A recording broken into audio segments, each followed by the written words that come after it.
everybody. Thank you so much for tuning into the Inchworm Show. I'm your host, Yashin Inchworm Phillips, and I always have a special guest here with me in the wormhole. I know that all of you have seen When They See Us. If you haven't, make sure you check it out. It has really affected me, and I wanted to do my part by finding people in the community who have some sort of similar situations. If you don't know, there are several black and brown people who have been wrongfully convicted and who are still locked up in jail as we speak. I want to make sure I use this platform to do my part in speaking out against it and just doing my part in fixing it and helping it in whatever way I can. Today, sitting with me, I have the founder and the co-founder of Mothers Against Wrongful Convictions. She's going to, Veronica and Mr. Keith is here today to talk about their foundation and what they've experienced and why they've decided to create this. So, without further ado, welcome to the show. Thank you, Yashin. Thank you for having me. I'm Veronica Williams. This is my husband, Keith Williams. Yes. Thank you. Yes. You. Well, we are Mothers Against Wrongful Convictions, and we started into this organization by way of we were impacted ourselves. We want to speak out, and we are a faith-based organization where we are trying to empower individuals and families who are impacted through the criminal justice system and giving them information, informative information for those who have been incarcerated, in my opinion, wrongfully. Our son at the age of 21 was arrested, allegedly convicted for something he did at 14, which in our opinion we thought was wrong. Okay, so when we delved into this back in 2015, we looked at the stats, we looked at the data, and we saw, wait a minute, this is not just affecting our son, this is affecting a large community, a group of people.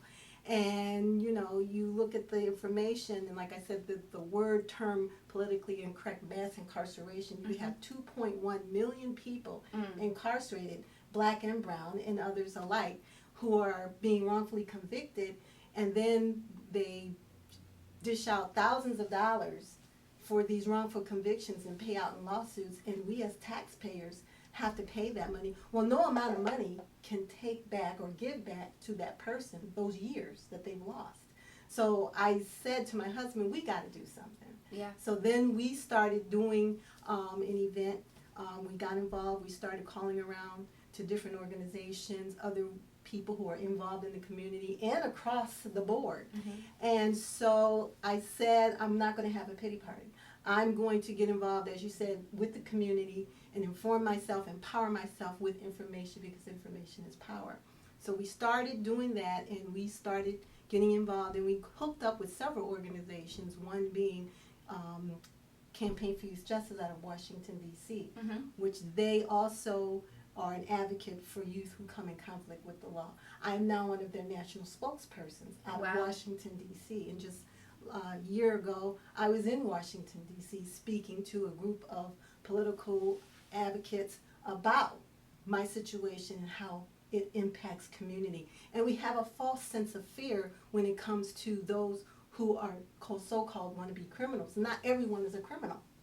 They're wrongfully convicted and then labeled as criminals. And so we have to change the language. We have to change the dialogue. And there's being a paradigm shift, because, as you know, Illinois was one of the first states to do youth reform in this country. So we are a state that believes in youth reform, and now somehow they lost their shift, but now they're coming back. Okay, let's backtrack a little bit. Your son was allegedly wrongfully convicted. In our opinion. In your opinion. Yes. How much of the situation, how much can you talk about what actually happened? And if you can share with us, great, but I mean, why are you saying that he well, first of all, do you want to touch on that? Or Yeah, I guess I could. Okay. Well, what actually happened, because she said he was 21 at the age and was convicted of a crime that happened at 14. So automatically, just researching and finding a little bit about the law, there's a statute of limitation there. A certain amount of time before you can actually bring something forward, meaning X amount of years that are there. Also, he was convicted, which is really the foundation behind our organization. He was convicted at 14 but then transferred to adult to prison, which if you know about the movie that you started off with, that's where the whole concept comes from. That problem that happened right then with him being transferred should not have happened. So what they actually did is they went back to the laws that were effective back in 2007, which would have been, and applied them to that time. That was wrong right there. In terms of actually, let's talking about the actual case itself, no, we actually can't do that. But more importantly is just to talk about law in itself, and really that's the foundation of what our organization is about, and actually we're community organizers. So what she was getting ready to tell you is that Campaign for Youth Justice is about raising the age. It's about taking the age from 17 to 18 and actually to 21, if I'm not mistaken, to 21 years of age, because of the statistics around the brain development of youth. So often our youth get pigeonholed into prison because of a lot of the reasons why. It would be, number one, finances. They know that you can't afford to have the type of lawyer that you can. And then one thing I want to clear up real quickly, and that is one thing I learned from Michelle Alexander, who is the creator of the New Jim Crow book. When she was an advocate, and she still is in Washington, D.C., you would think that, oh, well, probably there's a lot of black and brown youth that are really doing these things. Black and brown youth are not doing anything any different than white youth are doing. What is the difference? What is the statistics behind that? The problem is that black and brown youth are the ones that are getting transferred over to adult court. When we met and sat in Tony Brinkwinkle's office in Chicago, and she gave me some ideas of some statistics behind that. I mean, just giving you a figure, actually, if I remember right at that time, it was 295 black youth that were transferred to adult court, that is 17 and under. The difference between that and white was 1. Wow. So as of right now, 50% of youth at 17 and under are transferred over into adult prison. It isn't that we're trying to say that, you know what, we'd like it to be more balanced, and rightfully so, it probably should be, but more importantly, that we should be looking at the cause and what, we don't like to say, you know, what did the person do, but what happened, what went wrong, and that's kind of like what our organization, I'm going to say one other thing, and that is, we looked at, when we started our being community organizers, that there's 3 aspects of prison. There's the preventative, there is while you're in prison, and then there's aftercare. So a lot of politicians will get on board real quickly for aftercare. What can we do to help, right? Well, that's great. Nothing wrong with that, and we should have those people out there. But what we should be talking about more is preventative, keeping them there in the first place, and that's where Mothers Against Wrongful Convictions come in with educating the environment, educating youth on the disparities and the things that cause youth to get into the cycle of prison, which is school to prison pipeline. As you know, or may know from watching the movie as well, that starts at an early age. It doesn't start actually where the movie is. They are building prisons based off of the statistics they have of kids who are in grade school, in kindergarten. Where do you see yourself? See the foundation actually going with the preventative work? Okay, as I said, you know, we started with working with several organizations, one being Campaign for Youth Justice, and if you want, you can go to CFYJ.org, and president is Marcy Mistret, CEO and founder. And also with other organizations, Juvenile Justice Initiative out of Evanston, Illinois. They're also another organization that I'm with. What they do is we do policy and legislation advocacy, you know, changing laws, getting involved, talking to stakeholders, you know, those who are passionate and have compassion for youth who come in conflict with the law in our emerging adults. What we want to do is inform and empower individuals with information.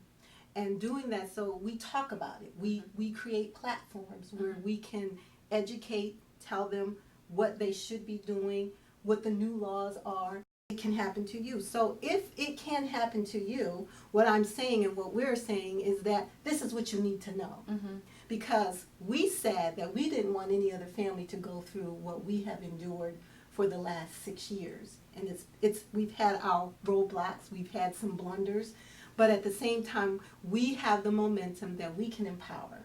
And once we empower and give that information through legislation, through voting, through getting people to know about the issues that are going pre-trial. Electronic monitoring is a big issue right now in terms of wearing an ankle bracelet, which we call an ankle shackle. Right.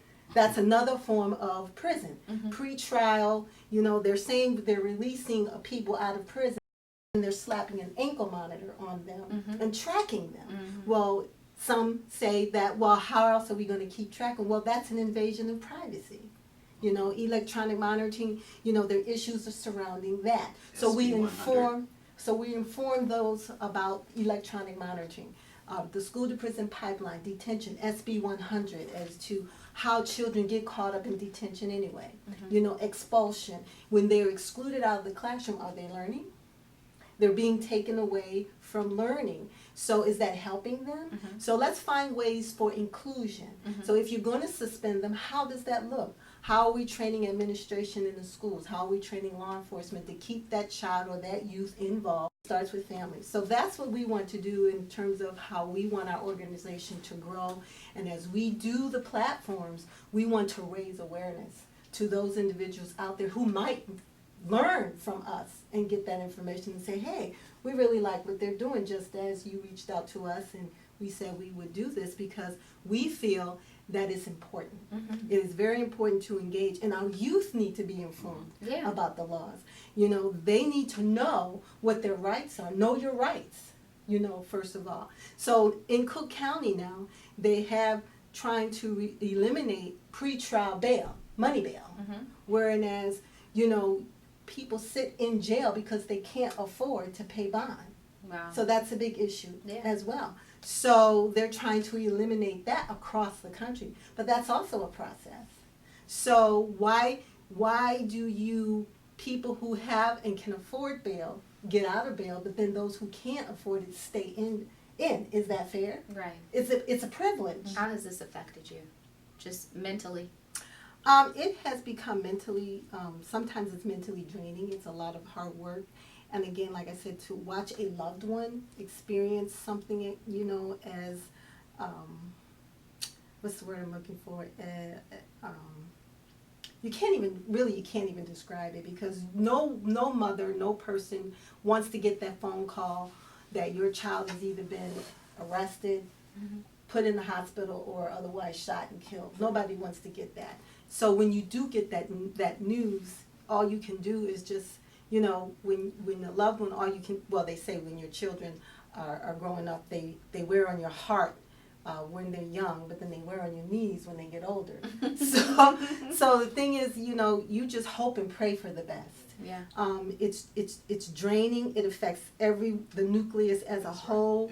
The whole family is impacted by it, and you go from talking about it to not talking about it. You go to being shamed to not being shamed. But there is a healing process involved, because I felt like at first I didn't even want to talk about it, because it was, we didn't come from this.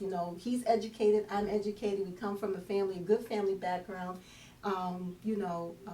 Very community involved, the whole 9 yards. So it was like, do we talk about it or not? And so I thought about it, and I said, I'm going to use my voice. Yeah. I'm going to speak up, I'm going to speak out, and if so, we are going to speak together. Yeah. So I empower not only myself as a woman, a mother, an aunt, a grandmother, so forth, but I want to empower men also. I love that. Yes. Oh, I love that. Yeah, so we're here doing it together. Yes. All right, I'm your host, Yaisha Inchworm Phillips. Thank you so much for tuning into the Inchworm Show. This was an exclusive interview. You all have a good night and peace out. Peace out. Go ahead. Hi everyone, this is Keith Williams. I'm on the Inchworm Show. I'm Veronica Williams, and I've just been on the Inchworm Show as well. We are representing Mothers Against Wrongful Convictions, which is a faith-based organization helping youth empower families and individuals who come in conflict with the law. I want to thank Yashin for having us and looking forward to doing many more. Thanks for kicking it with me in the wormhole. Make sure you subscribe to my YouTube channel. That red button below that says subscribe, click that button, and then also the bell right next to it so you can get alerts for all of my new interviews.